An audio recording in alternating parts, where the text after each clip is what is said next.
Agora que já sabemos os tipos de força e quais tipos de fratura que podem causar, vamos adentrar na classificação. Eu falei de fratura transversa, fratura oblíqua, espiral, cominutiva, galho verde. Agora vamos classificá-las, aprender como se classifica. Pois bem, já adianto que há diversos critérios para classificar as fraturas, de acordo com o mecanismo, se foi traumático ou não traumático, de acordo com a sua morfologia, de acordo com a extensão da lesão, em relação a partes moles, se foi exposta, aberta. Em relação a ossos longos, também se diz se foi na epífise, na metáfise, na diáfise. Vamos falar um pouco desses critérios gerais.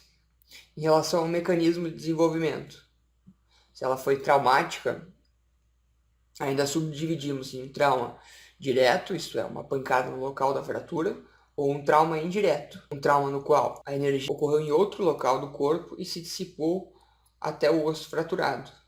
Vamos entender melhor.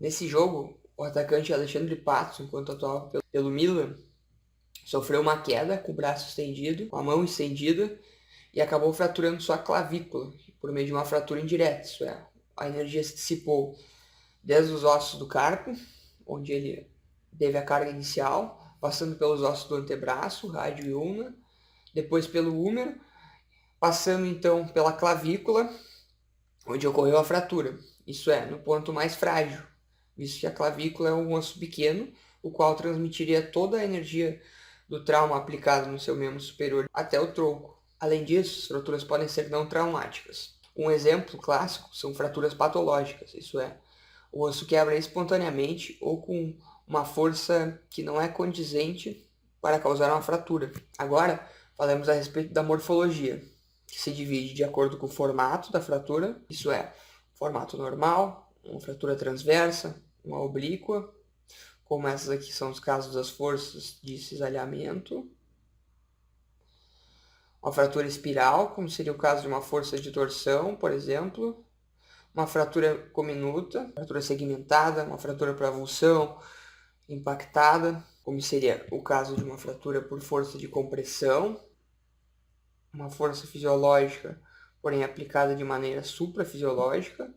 Lembrando que a avulsão se daria por uma força de tensão, na qual ocorre a separação. Um torus, que falaremos adiante, e uma fratura de galho verde, que são fraturas típicas da pança, da pediatria. Esse slide relembra então os tipos de força que causam cada fratura, como eu já disse. Uma força de cisalhamento, causando uma fratura oblíqua transversa. Fratura de avulsão por uma força de tensão. Uma fratura por compressão, causando uma fratura impactada.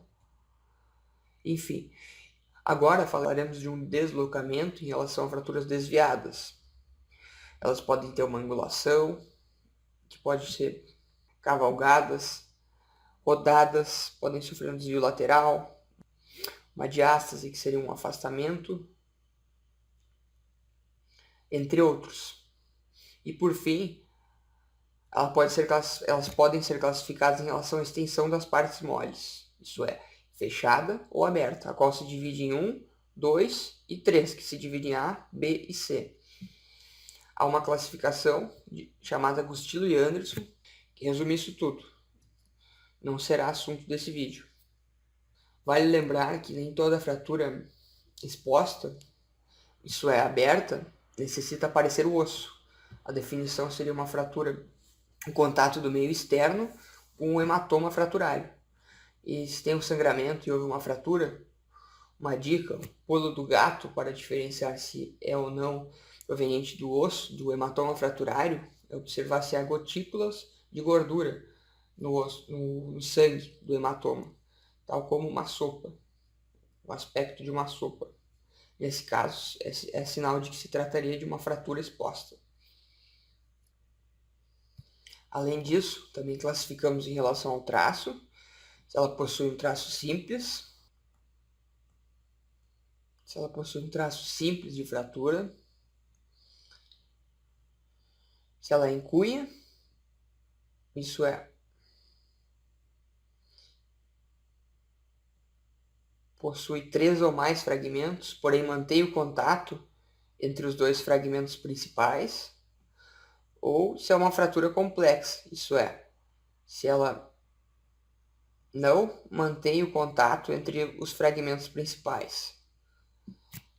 Vale lembrar que complexa não é sinônimo de fratura cominuta, aquela no qual temos diversos fragmentos, porém elas podem coexistir.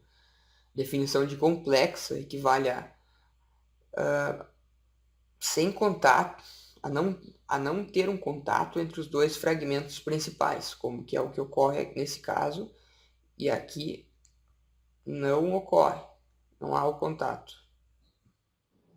Além disso, ela pode ser classificada em intra ou extra-articular. Como seria exemplificado por essa imagem, uma fratura de calcâneo, no qual o traço não afeta a articulação e aqui afeta. Ela ainda pode ser subdividida entre intra-articular total e parcial, mas não é o assunto dessa aula. Lembrando que uma fratura intra-articular necessita de redução cirúrgica, pois é necessário um perfeito alinhamento entre os fragmentos, visto que qualquer alteração a longo prazo em uma articulação, a qual precisa ser extremamente lisa e com baixo atrito, pode resultar em artrose, especialmente nas articulações de carga, isso é, que suportam maior peso, como a articulação do joelho, quadril, os pés. Em fraturas de punho, por exemplo, não há um risco tão grande. Enfim, foram faladas muitas classificações, tanta coisa. Como é que eu vou me lembrar disso quando eu precisar classificar uma fratura? Para isso, eu vou fornecer um esqueminha para vocês de classificação de fraturas, um esquema que pode ser anotado, treinado, para quando precisar descrever uma fratura, serem seguidos esses passos.